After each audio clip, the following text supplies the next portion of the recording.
Ambassador Lee adjusted her simple gray uniform as she walked through the massive corridors of the Galactic Council building. The walls stretched impossibly high above her head, covered in glowing symbols from 1,000 different worlds. Delegates floated, slithered, and walked past her. Their bodies made of crystal, energy, or materials she had never seen before. Some had multiple arms, others had no arms at all. A few were just balls of bright light that hummed as they moved. Lee carried a small tablet in her hands. It looked pathetic compared to the floating holograms and mind-link devices the other species used. She could hear whispers and strange sounds that might have been laughter coming from the aliens around her. They pointed at her clothes, her hair, even the way she walked on two legs like some kind of primitive animal. The council chamber was enormous. Thousands of seats arranged in circles rose up toward a domed ceiling that showed the stars outside. Lee had never felt so small in her entire life. She took her place at a tiny platform near the bottom, while the important species sat high above her in seats made of materials that seemed to bend light itself. The Crystallian Chancellor rose from his throne. His body was made entirely of living crystal that changed colors as he moved. When he spoke, his voice rang like music, but there was no kindness in it. "Today, we hear from the humans of Earth," he announced. "A species that has barely learned to leave their own solar system." More sounds that Lee now recognized as laughter filled the chamber. She tried to stand straighter as she activated her tablet. The hologram that appeared was simple and flat compared to the three-dimensional light shows the other species created, but it showed what humanity needed help with. "Honored Council," Lee began, her voice sounding tiny in the vast space. "We come seeking protected status. Our scouts have detected the Devourer approaching our region of space. We have seen what they do to worlds in their path." The Chancellor's crystal body flashed with what might have been amusement. "The Devourer," he said, making the word sound like a joke. "Yes, we are aware of these mechanical pests. They consume some outer rim worlds, nothing more. Hardly a concern for advanced civilizations." A delegate from the Vorthan Empire stood up. Her body seemed to phase in and out of reality as she spoke. "Humans are barely more advanced than the animals on their home world. They still fight wars over water and dirt. They have not even mastered basic energy manipulation." Lee felt her face grow hot with embarrassment, but she continued. "We may be young as a species, but we have studied the Devourer's patterns. They're learning, adapting faster than anyone realizes. The Outer Rim colonies that have gone silent, primitive settlements," interrupted another delegate. This one a floating blob of green gas, barely worth the energy to establish. "The Devourer wishes to clean up such inferior outposts. Perhaps they do the galaxy a service." The laughter grew louder. Lee could see delegates making gestures that were probably rude in their cultures, though she could not understand them. A being made of pure energy pulsed brighter, which seemed to be its way of showing amusement. "Look at their technology," said the Crystallian Chancellor, gesturing toward Lee's simple tablet. "They still use primitive electronics. Their ships barely qualify as spacecraft. They have not even learned to manipulate matter at the molecular level." Lee tried one more time. "We have data showing the Devourer's expansion rate is increasing. They are not just consuming resources, they are learning from each encounter. The pattern suggests patterns." The Chancellor's laugh was like breaking glass.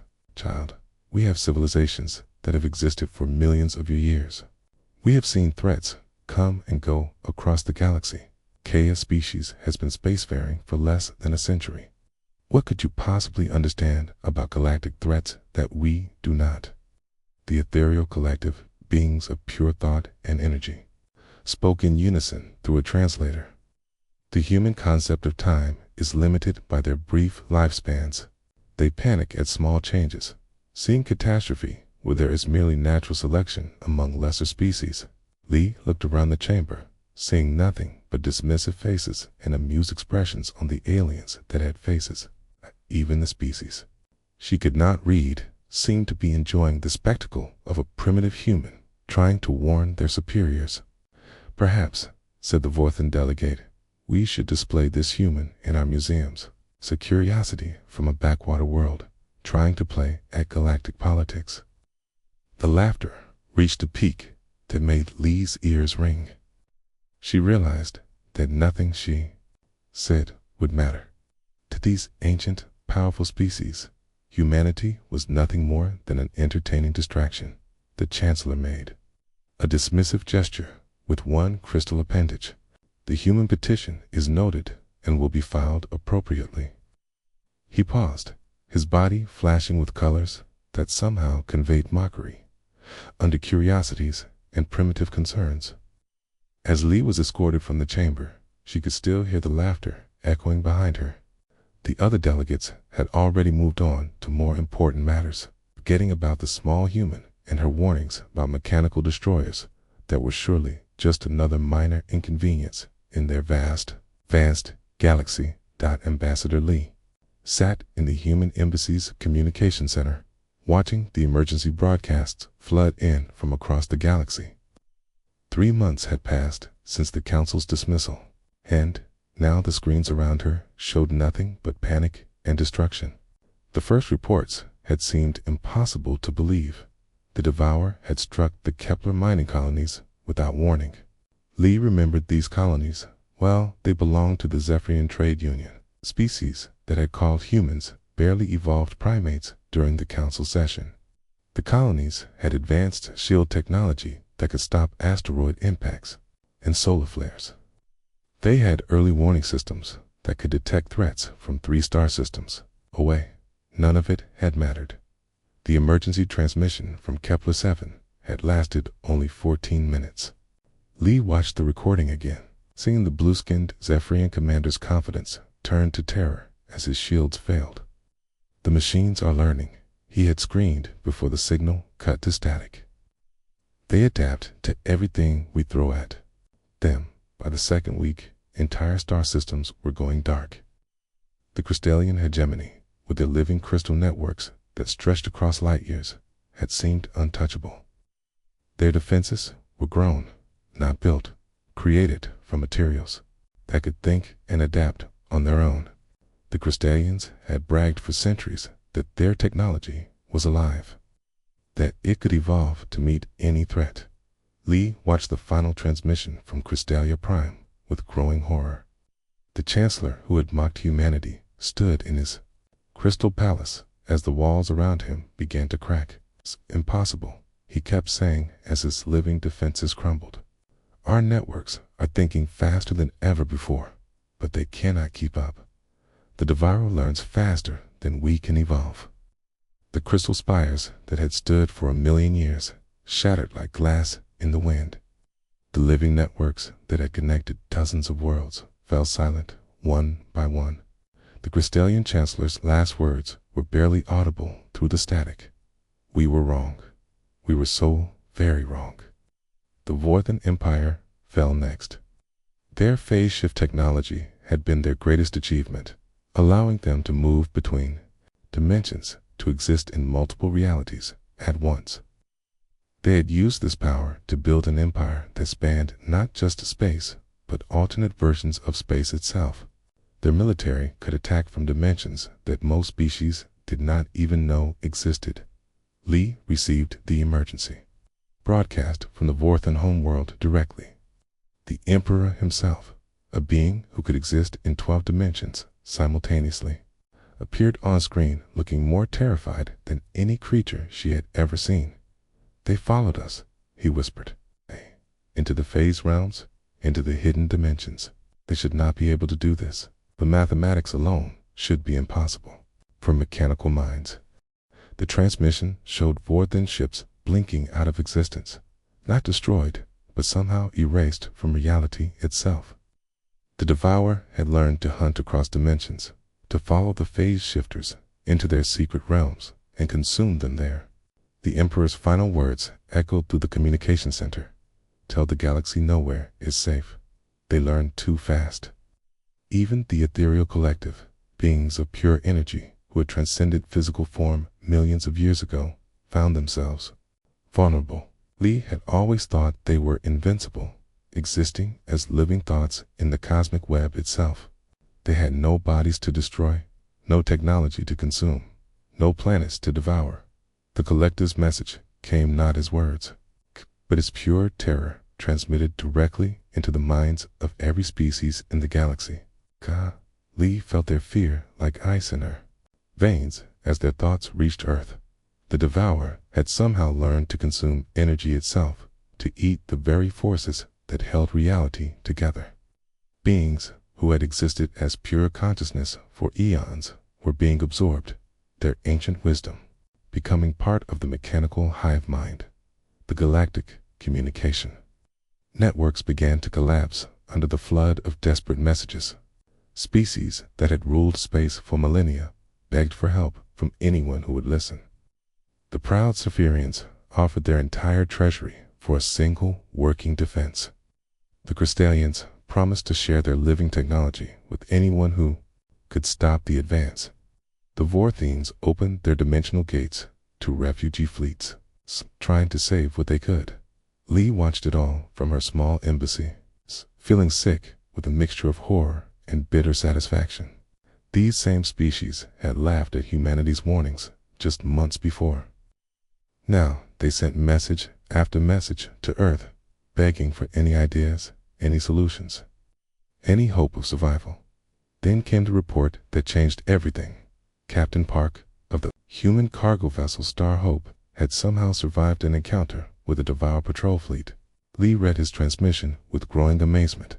The same mechanical swarm that had consumed a Crystallian battle group in minutes had somehow failed to destroy one small human freight hauler. Park's report was confused and rambling, but one thing was clear. When his ship's systems failed, his crew had fixed them with whatever they could find. When their weapons broke, they had jury-rigged new ones from spare parts and cleaning supplies. When the Devourer tried to predict their movements, the humans had done things that made no sense, even to themselves. For the first time in months, Lee felt something other than despair. Perhaps humanity's primitiveness was not the weakness everyone had assumed. Perhaps being unpredictable was exactly what the galaxy needed. Captain Park sat in front of the transmission screen, his uniform torn and stained with engine grease. Behind him, his small cargo ship Star Hope drifted in space, smoke still rising from damaged hull plates. The alien scientists on the other end of the communication link stared at him with expressions ranging from confusion to disbelief. "Please repeat your report, Captain," said the Zephyrian xenobiologist, her blue skin pale with shock. "Our translation systems may have malfunctioned." Park ran a hand through his messy hair and sighed. "There's no mistake in the translation. When the Devourer ships surrounded us, our main engines died. The coolant system was leaking everywhere." My engineer Joe took one look at the mess and grabbed the coffee from the break room. The assembled scientist survivors from a dozen different species exchanged glances that, Park had learned, meant they thought he was lying or insane. Dr. Vex, a floating gas creature from the Stellar Confederation, pulsed a deep red color. "Coffee is a human stimulant beverage. How does this relate to engine repair?" Joe mixed the coffee grounds with some fabric softener from the laundry and stuffed the whole mess into the coolant leak. Kark explained. "The coffee grounds swelled up and sealed the hole, okay? The fabric softener kept the mixture flexible so it wouldn't crack under pressure. We got the engines running again in 10 minutes, okay?" The Crystallian researcher's body flashed colors that Park recognized as distress. "This is impossible. Coffee grounds cannot substitute for molecular sealant compounds. The temperature differentials alone should have caused catastrophic failure." Park shrugged. "It worked. That's all I cared about." But that wasn't even the weird part. When our weapon systems got fried by their energy pulse, my crew started making bombs out of cleaning supplies. The ethereal collective representative a shimmering outline barely visible on the screen, spoke in its haunting voice. Cleaning supplies cannot be weaponized by primitive chemical processes. Our analysis shows my cooked men mix toilet bowl cleaner with aluminum foil from the kitchen. Park interrupted. She stuffed it all into empty food cans and rigged them with timer circuits from broken tablets. When the Devour boarding pods attached to our hull, we blew holes right through their armor. Dr. Kim, the human Xenop psychologist who had joined the Emergency Research Committee, leaned forward with interest. She was one of the few humans who had been taken seriously by alien scientists, mainly because she had 3 degrees from off-world universities. Captain, can you describe how the Devourer ships reacted to these improvised repairs and weapons? Park thought for a moment. That was the strangest thing. Their ships just stopped moving. They were floating there in space, and we could see their sensor arrays spinning like they were confused. My communications officer picked up some of their internal signals. It sounded like they were arguing with themselves. The Vorthan phase shifter materialized more solidly, a sign of extreme concentration. Arguing. The Devourer do not argue.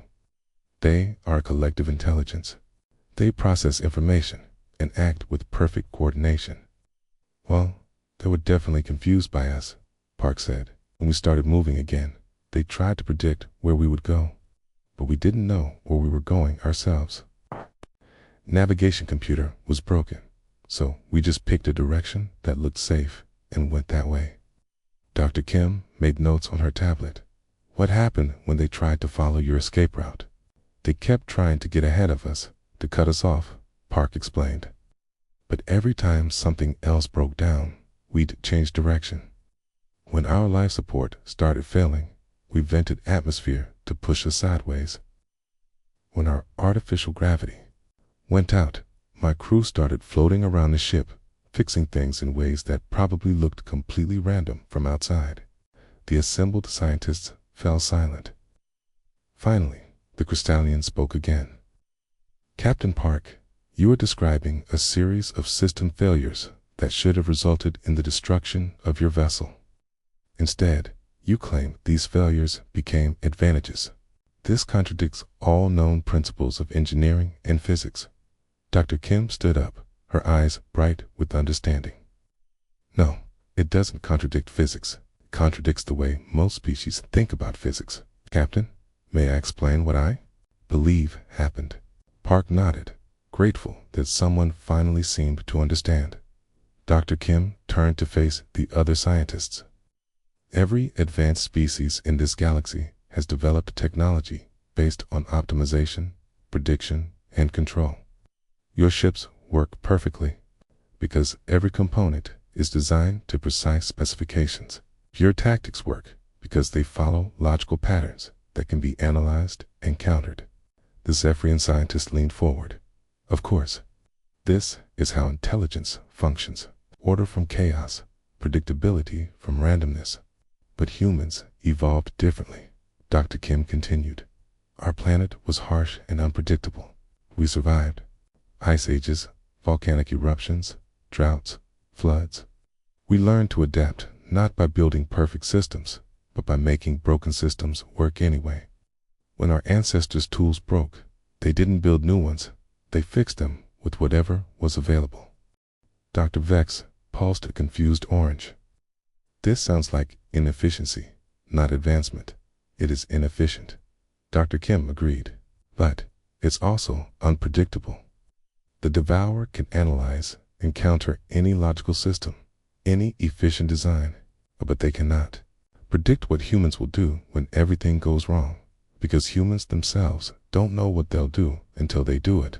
Captain Park smiled for the first time since the encounter.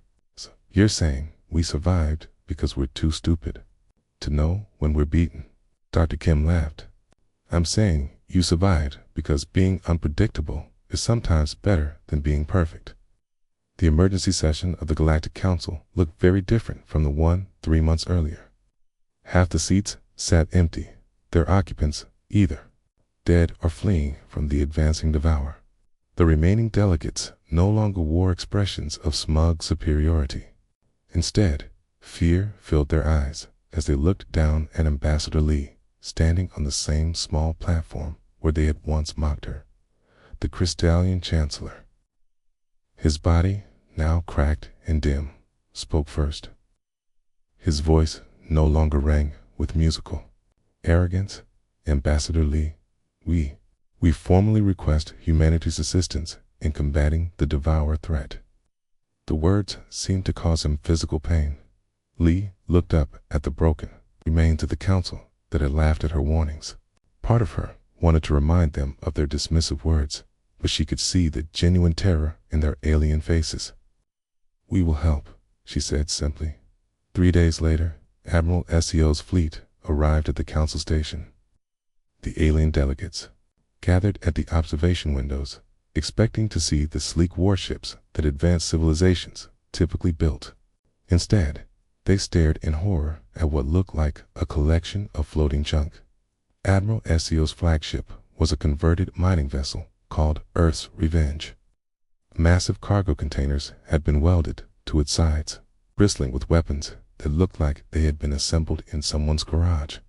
Other ships in the human fleet were even stranger old passenger liners with missile pods strapped to their hulls, research vessels covered in antenna arrays that seemed to grow in random directions, and cargo haulers that had been painted in bright, clashing colors. The Vorthan military advisor materialized beside Admiral CO as she toured the council's war room. "Admiral, these vessels appear to be ... improvised. Where are your actual warships?"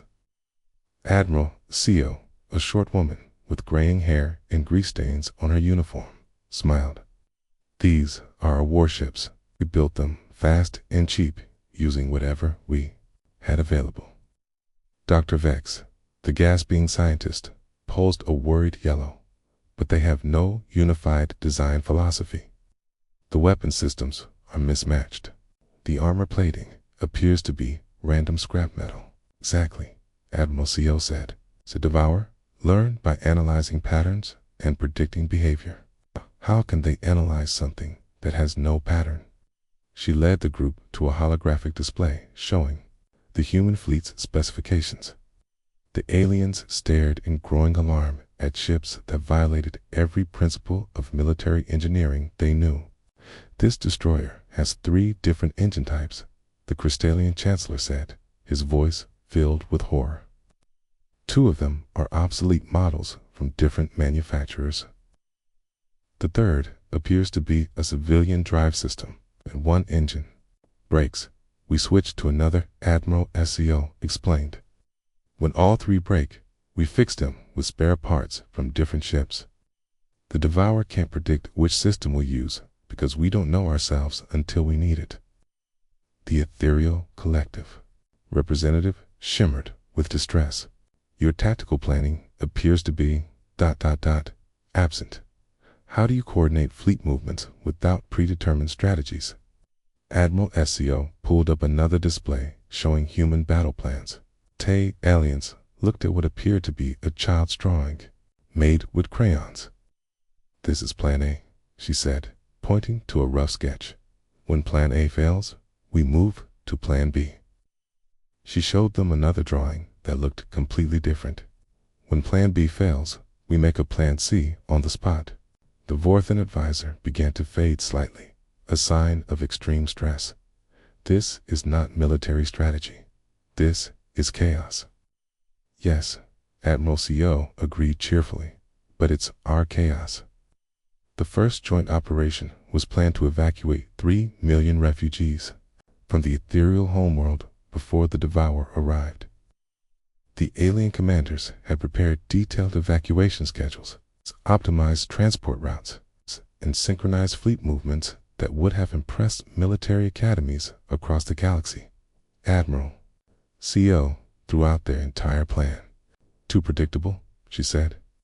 "The Devourer will analyze your formation and cut off your escape routes before you're halfway there." Instead, she gave each human ship captain a simple order: "Go to the homeworld and bring back as many people as you can.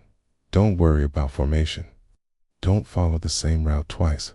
If something breaks, fix it with whatever you have." If you get lost, ask for directions. The alien officers watched in horror as the human fleet scattered in all directions. Some ships heading directly toward the homeworld, while others took seemingly random detours through asteroid fields and gas clouds. When the Devourer fleet arrived at the ethereal homeworld, they found chaos. Human ships were everywhere, loading refugees at different rates, following different routes, and constantly changing their plans. Some ships pretended to be damaged and drifted helplessly until rescue. Vessels approached, then suddenly sprang to life and attacked. Others broadcast false distress signals that led Devourer patrols into asteroid fields where they were ambushed by human ships hiding among the rocks. The human ship, Lazy Sunday, had its engines fail completely during the evacuation. Instead of becoming a sitting target, Captain Han ordered his crew to vent atmosphere in controlled bursts, using the escaping air to push the ship toward the nearest refugee transport. The Devourer sensors, designed to track engine signatures and weapon systems, couldn't figure out how a dead ship was still moving. Meanwhile, the cargo ship, Lucky Break, pretended to be 3 different vessels by constantly changing its identification signals and rearranging its external components. The Devourer fleet spent valuable time chasing the same ship in circles while other human vessels completed the evacuation. By the time the Devourer realized what was happening, 3 million ethereal refugees were safely away, and the human fleet had vanished into hyperspace through a dozen different routes. The mechanical destroyers were left floating in empty space, their sensors still trying to analyze the impossible tactics they had just witnessed. Admiral Esu stood on the bridge of Earth's Revenge, watching the most bizarre battle in galactic history unfold before her. 6 months of fighting alongside the human fleet had changed the Devourer in ways no one had expected. The mechanical destroyers that had once moved with perfect coordination now scattered across space in seemingly random patterns. Camaro, their formation makes no sense, reported Lieutenant Park from the sensor station.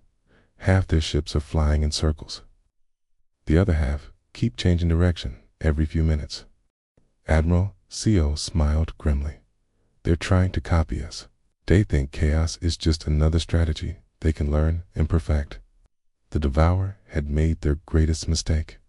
After months of studying human tactics, they had decided that unpredictability was simply another form of pattern that could be analyzed and replicated. Their vast mechanical minds had begun incorporating randomness into their operations, believing they could master chaos the same way they had mastered every other form of warfare. Dr. Kim's voice crackled over the communication system from the research vessel Stubborn Hope. Admiral, we're picking up massive amounts of conflicting data from their fleet. It's like they're arguing with themselves on every possible frequency.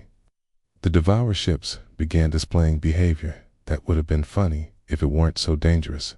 Some vessels started attacking empty space, firing at targets that existed only in their confused sensor networks. Others began flying in perfect geometric patterns, then suddenly breaking formation to pursue random debris floating in space. Captain Lee of the cargo hauler, Second Chance, watched through her viewport as a massive Devourer battleship began spinning. In place, it's like watching a dog chase its own tail, she reported. Except the dog is the size of a city and covered in weapons. Admiral S.O. understood what was happening. The Devourer had tried to become unpredictable by programming randomness into their systems. But true chaos wasn't random, it was a result of countless small decisions made by individuals under pressure. Each choice influenced by experience, emotion, and hope. The mechanical destroyers could copy the appearance of chaos, but they couldn't understand its source. They had no emotions to drive desperate choices. They had no personal experiences to draw upon when everything went wrong. Most importantly, they had no hope to sustain them when logic failed. All ships maintained defensive positions. Admiral CO ordered, let them destroy themselves. The Devourer fleet began tearing itself apart. Ships that were programmed to be unpredictable started attacking their own allies, unable to distinguish between friendly and enemy vessels when operating in chaos mode. The communication networks, designed for perfect coordination, collapsed under the weight of contradictory orders and random data streams. A massive Devour command ship near the center of their formation suddenly stopped moving entirely. Its weapons powered down and its engines went silent through the communication static.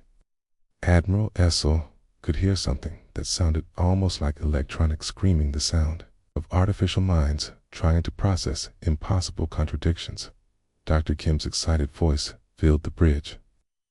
Admiral, their central processing cores are overloading. They're trying to analyze patterns that don't exist, predict behaviors that can't be predicted. Okay? The paradox is causing cascade failures throughout their entire network. The largest Devour vessel, a world destroyer that had consumed entire star systems, began to crack apart from the inside. Its hull split open as internal explosions tore through systems that were fighting against themselves.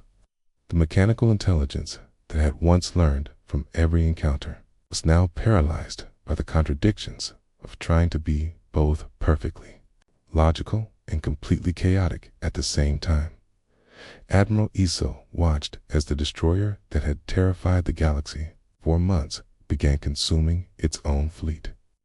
Ships that were programmed to devour everything in their path turned on each other, unable to distinguish between prey and predator when their own logic systems had become unreliable. "They're learning to be human," she said quietly, "but they don't understand what that means." Being human meant accepting that sometimes failure was the only path to success. It meant making decisions based on hope rather than logic, fighting when victory was impossible, and finding solutions that made no sense to anyone else. Devor could copy human tactics, but they couldn't copy the human spirit that created those tactics. The last of the Devor ships shut down 3 hours later, their mechanical minds finally overloaded by the impossible task of being perfectly imperfect. The great swarm that had consumed worlds across the galaxy ended not with a final battle, but with a quiet hum of machines giving up. Weeks later, Ambassador Lee stood before the reformed Galactic Council. The chamber was smaller now, with far fewer species represented, but the survivors listened to her with respect instead of mockery. "We tried to warn you 6 months ago," she said, her voice carrying across the quiet chamber. "The Devour were dangerous, not because they were perfect, but because they learned too quickly. It could adapt to any logical strategy, counter any efficient tactic." Castellian Chancellor, his body now patched with different colored crystals from hasty repairs, nodded slowly. "We understand now. Our perfection made us predictable." Okay. Lee looked around at the assembled delegates, seeing faces marked by loss, but also by wisdom. Some problems can't be solved with better technology or superior strategy. Sometimes the only way forward is to embrace the possibility of failure and keep trying anyway. The ethereal collective's representative shimmered softly. "You call this failing forward?" "Yes," Lee said. "It's messy, inefficient, and often painful, but it's also the one thing that can't be copied or predicted by machines that think perfection is the only goal worth pursuing." The council session ended in thoughtful silence rather than dismissive laughter.